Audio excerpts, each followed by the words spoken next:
At first glance, the bedroom reef doesn't look too bad, but it's officially fall, and for reefers that is our version of spring.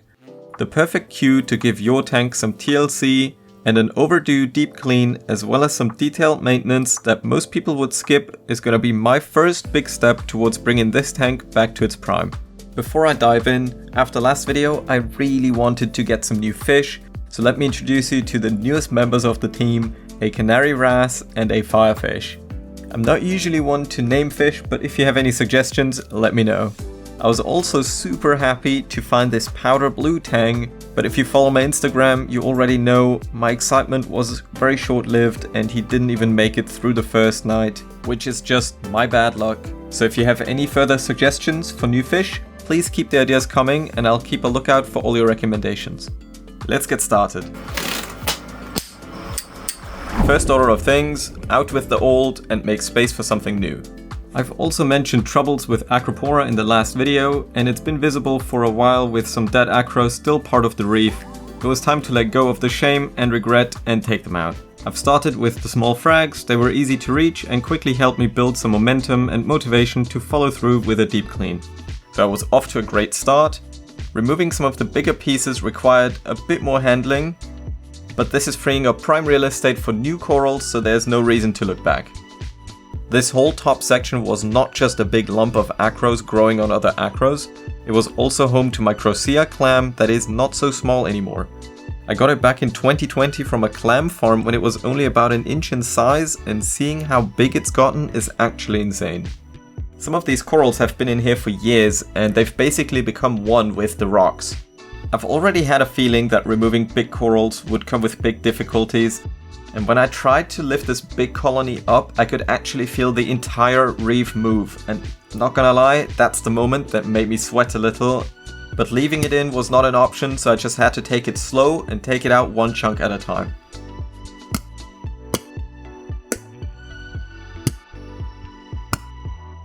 Pruning the chalice was also very necessary. This one is a bit of a troublemaker. Not only is it casting a giant shadow, it's also one of the most aggressive corals on the reef. With sweepers that come out at night, it reaches and stings pretty much everything in a 3 to 4 inch vicinity. A generous haircut might appear a bit radical, but it grows super fast and it will probably look just like before I started a lot sooner than I'd like. The cherry tree Montipora on the bedside was also casting a nasty shadow over the Euphilia garden and was pretty close to the glass, which made cleaning around it pretty much impossible. The white part is not actually dead, but rather bleached from lack of light, and you can still see the polyps, and it has this super cool spot of green fluorescent protein, so I'll leave it be and wait for it to color up again.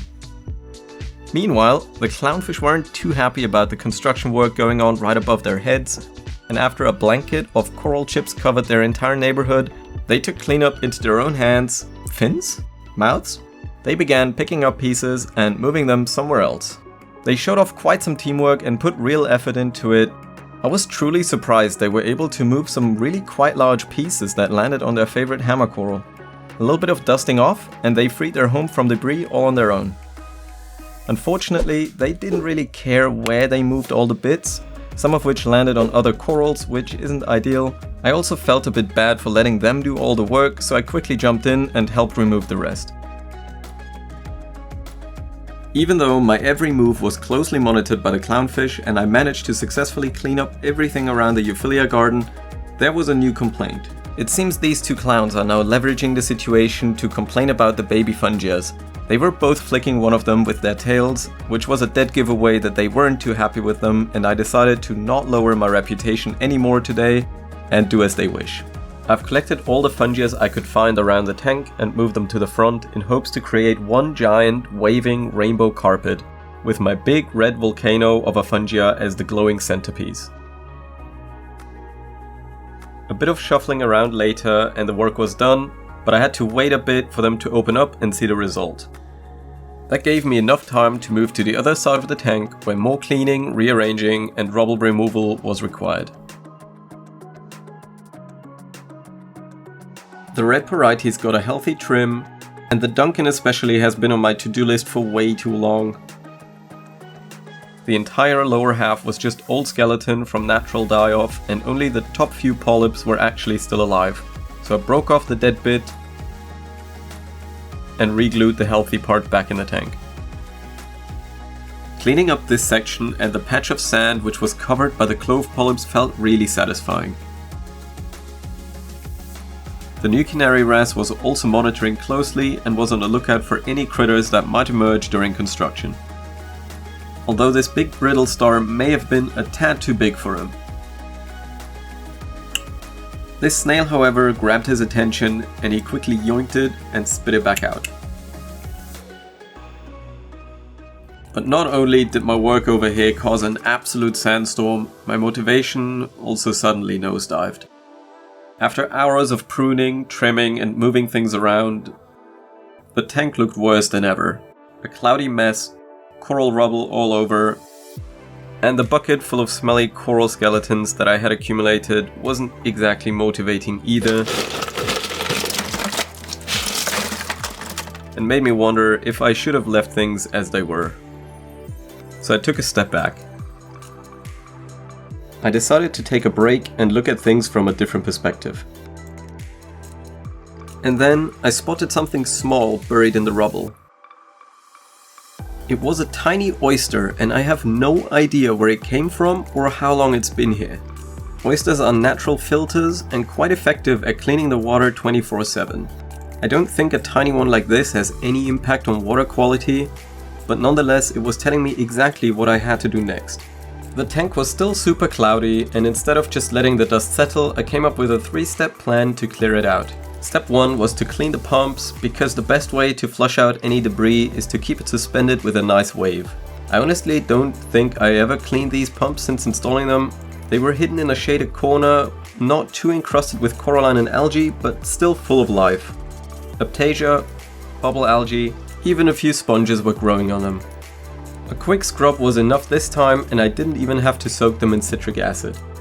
Once the pumps were clean and with no large corals to break the flow anymore, I cast some seriously big waves that almost splashed out of the tank. So I dialed them back to about 20%, which was just the right amount to create a perfect and mesmerizing wave in the tank. Step 2 of the plan was to clear the way for all the dust to get flushed into the sump. Parts of the overflow were clogged up pretty badly, and the usual brush wasn't cutting it this time. A whole chunk of bubble algae was blocking up the comb, so I quickly took care of that. Step 3 was the most fun part and required me to stir things up once again. So I grabbed the turkey baster and cleared the detritus out of every nook and cranny I could find. It was really quite satisfying to watch, and all that was left for me to do at this point was to let the flow take care of the rest. After a bit of a break, the pumps did indeed do most of the work for me, and most of the dirt settled out in the sump where I could easily drain it out during the next water change. And now that the tank looks less like a battlefield and more like an aquarium again, the corals open up, and with that, so did my motivation. I suddenly felt a lot better about the deep clean, especially now that all the heavy lifting was essentially done, and all that was left was to pay some attention to the details that most people skip out on, but are exactly what are going to make this tank shine again.